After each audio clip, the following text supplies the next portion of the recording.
有些人越喜欢你，反而越会退。你有没有遇到过这样的人？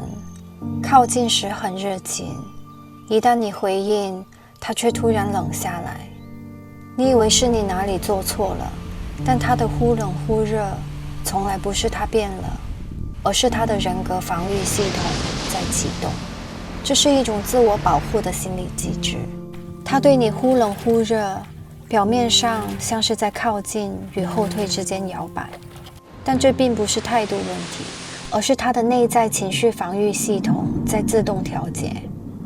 当亲密感升高时，他的内部系统会产生压迫感，而一旦拉开距离，他反而能重新感到安全。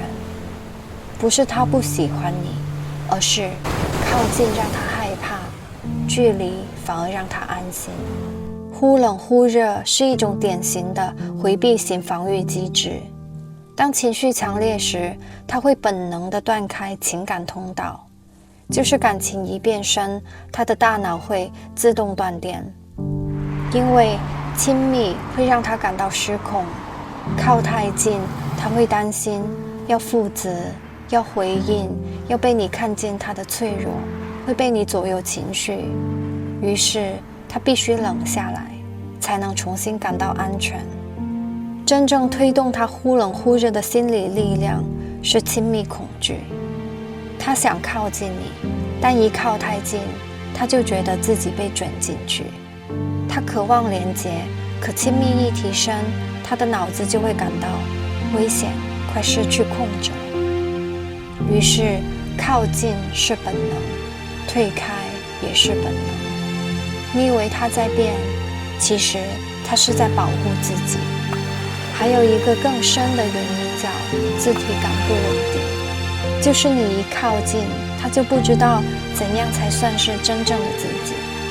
在亲密关系里，他的界限非常薄弱，你的情绪、你的期待、你的靠近，都会让他感到被吞没。他不是不想亲密，而是承受不起那么多亲密。因为亲密对他来说不是甜，是压力，不是安全感，而是失控感。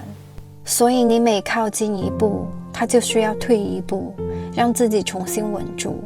这就是防御性距离，而这种距离是他维持自我感几乎唯一能用的方法。所以他不是不喜欢你，而是越喜欢越害怕。这种反复不是情绪问题，是他内在的亲密系统出现了问题。他越靠近你，越会触发深层恐惧。他没有能力稳定地承受情绪靠近。只要别人一靠近他，他的心理系统就会承受不住。所以这类人通常有一种怕被你靠太近的恐惧。只要你需要他、依赖他、期待他，他们就会紧张，会不安，怕自己被情绪卷进去。他们还有另一种怕，就是怕被你丢下，所以他会提前把情感的声音调低，先把自己藏起来，这样就算受伤也不会太痛。所以你看到的冷，不是无情，而是他心里那个承受不了亲密的小孩，在用他唯一会的方法保护自己。他越退，你越以为自己被否定；他越冷，你越拼命解释；你越靠近，他越害怕。你们不是不适合，而是你在用情绪保护他，他在用防御保护自己。这是两种系统的冲突，不是你的问题。你以为你被拒绝了，但真相是，他拒绝的不是你，是亲密。